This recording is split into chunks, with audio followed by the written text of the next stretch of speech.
The true power of optical flares lies in the customizable core objects. And those are the individual elements that make up our lens flares. Now, if we take a look at this lens flare here, you can see there's a lot going on. There's a sun in the background, and it looks really good. And you know why it looks really good? Is because this is actually a picture of a real lens flare. Now, I've recreated it using some of the elements from optical flares. So if we shut it off, we can see a similar lens flare, but this one can be controlled with an optical flare's position. Now, it has a lot of the same properties, a lot of the small details and offset, and it was all created procedurally using optical flares. In fact, now if we just take a quick look, you can see there's a ring, there's a caustic element, there's little spot irises, there's orbs, and some shimmer. So using all of the core elements, you're able to recreate realistic lens flares and also realize your own imaginative lens flares as well. So we'll hit OK. Let's take a look at a few other examples. So here we have this golden anamorphic flare, and you can see it's more inspired, but you have all these unique elements and anamorphic properties. If we just look at some of these other lens flares, these were all created with optical flares. And we have this Sun Digital, which has all those unique elements and the spots. We've got this blue sort of Michael Bay style lens flare. We've also got this Spotlight lens flare that was created using a few various effects. And there's really unlimited possibilities, especially when you have the position and translation controls to be able to move elements in and around the frame. So here's a sun that's based on this picture that looks almost identical. Now let's go and take a closer look at some of the objects in optical flares. So we'll go to the options here, and I'll just go ahead and clear the preset there. And we'll come over to the lens objects, and here we have our 12 objects. But we also have custom objects. And a custom object is essentially a core object that's been modified. So if I add a glow and a multi-iris and maybe a streak, these are the core elements, and then we could go through and change the settings. But I can also go to the custom objects and add a few that are already prepared. So this one is kind of an interesting object, maybe an anamorphic spot and an anamorphic stripe, maybe a sparkle.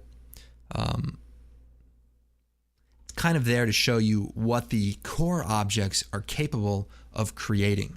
Now, while we have this up here, I want to show you the sparkle object. I think it's one of the coolest objects in optical flares because it really allows you to do some interesting things. So I'll just make some space here. Now, we have the common settings, and that's where we control the brightness and the scale and the rotation. And we can also come down and we play with the colorization. And then we have animation controls for some of the core objects. And then we have the sparkle controls. So we can control the complexity. We can make it, really simple or really complicated. We can change the length of the objects. We can change the spread amount. So if we turn the spread random down, it starts turning more into a circle object. And then maybe turn the thickness up, the complexity back up. Any of these settings can really give you some unique looks. And not only that, but we can play with the colorize. We can make it more gradients. We can just use a single color. A lot of possibilities. Now, let's go through and take a look at some of the other key objects. And I'll go and clear it. Come over here. Go to the basic objects. We'll add our glow.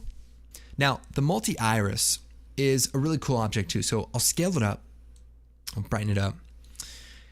And if we take a look at some of the settings, we have the spread, which allows you to spread the objects. You have a randomization so that they don't move the same speed. Move that down. You can turn up the number of objects. You have a scale and brightness randomization. And you can also change the random seed just to get something completely different. Now, we'll keep going through. The object shape is one of the key parts of optical flares for any of the iris elements. This is where you can change it from a polygon to a circle or use a texture image of a real iris element. Now, I'm going to go ahead and make a few less objects here. I'll turn up the scale and the brightness just so that we can see what's happening. And I'll come down here to the object shape. We're going to change it to a polygon. Now the polygon has a lot of settings. You have the sides, so you can make it, a 3-sided, 4-sided, as many sides as you want. You can give it some softness. You can also turn up the roundness of the polygon so that it looks a little bit more organic. You can even turn it in to create somewhat of a star effect. We have this thing called blade notching. So if I scale this up, turn up the blade notching, you can see it kind of gives it an iris look where you have the iris blades overlapping. So that's just a cool feature just to add a little bit of subtle realism. We also have an outline intensity. So if we turn that up, it kind of creates a little bit of a border around the iris. And if you've seen any of the real iris elements, they sort of have that property, which just kind of gives a little bit of uniqueness. Now, another feature we have is the circular completion. But we'll take a look at that with another object, perhaps. So I'll scale that down, and we'll just go from there. Now, the next object we'll take a look at is the streak.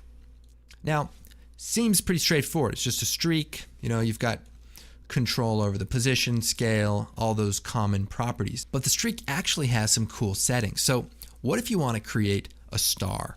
Well, you replicate the streak. So if we turn up the replication copies to 2, now we've got somewhat of a star. And then we can go up to the common properties, maybe rotate it, and we're well on our way. Now, it can also do a few other cool things. So let's set it to an odd number, like 3. So it's created a similar star. We can, scale it down and, have a cool little object. And there's even some randomization to kind of give it a little bit less uniform look. But that is the streak element. We'll go ahead, we'll leave it there. We'll just turn it down a little bit so we can see some of this other stuff. So we'll come back over here. We have the shimmer and the glint. And these two objects are similar.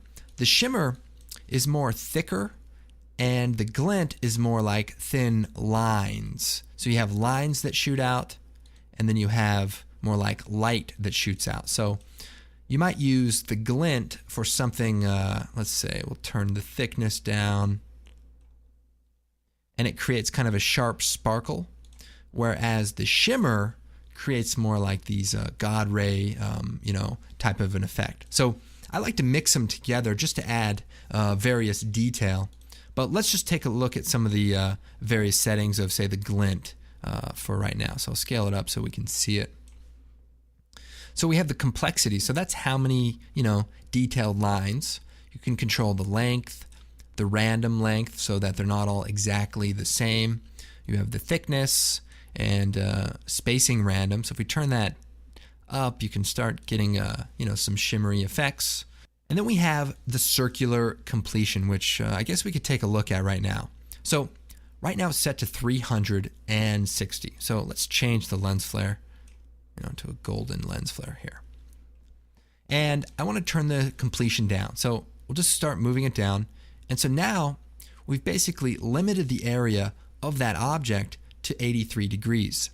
And we can also play with the feathering. So if I were to hide our streak, you can kind of see exactly what that's doing. Now, without the feathering, it would be a little too sharp. So we can have a little bit of feathering, maybe turn it into just a little sparkle off the bottom of the element.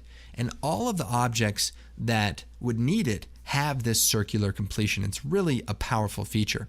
And not only that, but you can control the auto rotation. So you can make it rotate towards the center so that the light always looks at the center and almost sparkles as it moves around as well.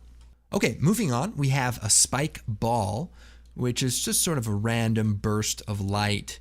And we have control over a lot of the similar type properties, the thickness and the complexity. And this is a little bit more of a different look than the other two elements. And sometimes you just want to have kind of a random blast of light. We checked out the sparkle. We've got the ring, which is pretty cool, and it's a common thing that you'll see, and you can control circular completion, the thickness, and we can scale it up and change the feathering on the inside and the outside. And you can also change the color from spectrum to just a single color as well. So I'll close that out. Moving on, we have the hoop, which is a cool element, and the hoop has a lot of controls. You can make it continuous or you can make it liney. You can turn up the detail there so you can kind of see the different looks that you can create. Again, you can change the color and the completion. So if we turn down the completion, we can just make it an object that shows up away from the light source. So kind of like an eclipsed effect. But with that on, maybe back to continuous, and maybe we'll make it a blue color. And we can really do a lot of things with the hoop.